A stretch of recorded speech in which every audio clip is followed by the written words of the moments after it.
இன்றைக்கும் கர்த்தர் உங்களோடு கூட பேசும்படியே கொடுத்த வசனம் 2 கொரிந்தியர் 4 வசனம்.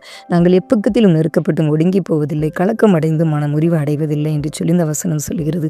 இன்றைக்கும் கேட்டுக்கொண்டு இருக்கிற குடும்பத்தின் பிள்ளைகளாகி உங்கள் ஒருவரோடு கூட கர்த்தர் பேசுகின்றார். பிரியமானவர்களே, உங்கள் வாழ்க்கையிலும் கூட ஒருவேளை நெருக்கமும் கலக்கங்களும் வரும்போது நீங்கள் கூட ஒடுங்கி போவதில்லை, மனமுறிவு அடைகிறதும் இல்லை. பிரியமானவர்களே, நம்ம அழுகின்ற இந்த பூமியிலே நம்முடைய வாழ்க்கையிலே உபத்திரங்களும் போராட்டங்களும் சோதனைகளும் வரத்தான் செய்கின்றது. ஆனாலும் கூட இயேசு கிறிஸ்துவை பாருங்க, நாம் உறுதியாய் பற்றி கொள்ளும் பொழுது அந்த பாதையை எளிதாக நாம் கடந்து செல்ல கர்த்தர் நமக்கு உதவி செய்வார். பிரியமானவர்களே, இயேசு கிறிஸ்து கூட உலகத்தில் உங்களுக்கு உபத்திரம் உண்டு, ஆனாலும் திடன் கொள்ளுங்கள், நான் உலகத்தை ஜெயித்தேன் என்று சொல்லியிருக்கிறார் அல்லவா? வசனம் யோவான் 16:33 கூட நாம் அப்படி வாசிக்கின்றோம் அல்லவா? அதனால் நம் ஒவ்வொருவருக்கும் கூட இயேசு கிறிஸ்து உதவி செய்ய வல்லவராக இருக்கின்றார். கர்த்தர் உங்களுக்கு துணையாக இருக்கிறபடினால நீங்கள் மனமுறிவு அடைவதே இல்லை. பிரியமானவர்களே, உங்களுடைய திராணிக்கு மிஞ்சி உங்களை சோதிக்கப்பட விடவும் மாட்டார். சோதனைக்கு தப்பும் வழியை உங்களுக்கு கர்த்தர் நிச்சயமாய் உண்டாக்குவார். சோதனை வழியாய் செல்லும் பொழுதுதான் இயேசு கிறிஸ்துவை நெருங்கி கிட்டி சேர முடியும்.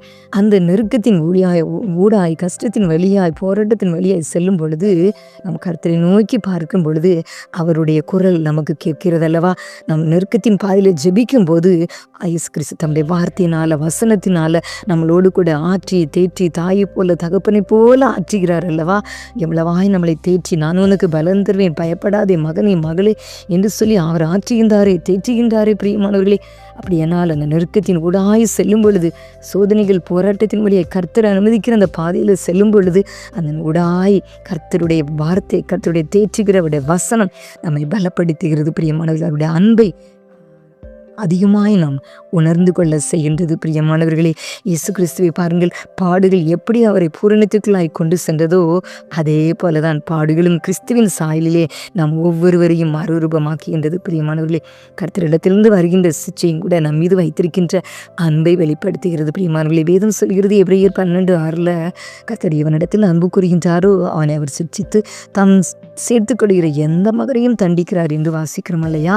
சோதனையின் மூலம் கர்த்தர் ஒரு மேன்மையை தருவதற்காகத்தான், ஒரு ஆசீர்வாதத்தை தருவதற்காகத்தான் நம்மை ஆயத்தப்படுத்துவார். உலக பிரகாரமான சாதாரணமான ஒரு வேலைக்கு ஒரு நபரை தெரிந்து கொள்ளும் பொழுது, உலக பிரகாரமான ஒரு வேலைக்கு ஜாயின் பண்ணும்போதே முதல்ல இந்த வேலைக்கு இந்த நபர் தகுதியுள்ளவரா, திறமையாக நிர்வகிக்கக்கூடிய ஒரு தகுதி ஒரு இடத்துல இருக்கிறதா, படிப்பு இருக்கிறதா, புத்தி திறமெல்லாம் இருக்கிறதா அப்படின்னு சொல்லி சோதித்து பார்க்குறாங்க இல்லையா?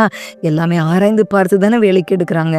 அதே போல தான் நம்மையும் கூட அப்படித்தான். இயேசப்பா இந்த சோதனைகளுக்கு மத்தியிலே போராட்டத்துக்கு மத்தியிலே என் பிள்ளை ஸ்திரமாக நிற்குதா, இந்த நெருக்கத்தில் கூட விசுவாசம் ஏற்படாதபடி, கர்த்தரை கூறாதபடி, சோர்ந்து போகாதபடி என்னுடைய பிள்ளை என்னை நோக்கி பார்க்கின்றதா அப்படின்னு சொல்லி இயேசப்பா நோக்கி பார்க்கின்றார்.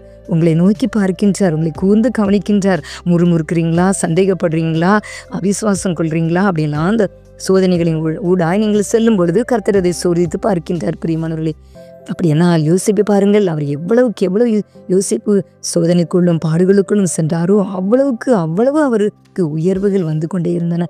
பார்வோனுடைய வீட்டில் மிக உன்னத ஸ்தானத்தை கர்த்தர் கொடுத்து ஆசீர்வதித்தார் என்று சொல்லி நாம் வேதத்திலே வாசிக்கிறோம் இல்லையா? அதே போல் தான் சோதனையின் மூலம் விசுவாசம் பலப்படுகிறது.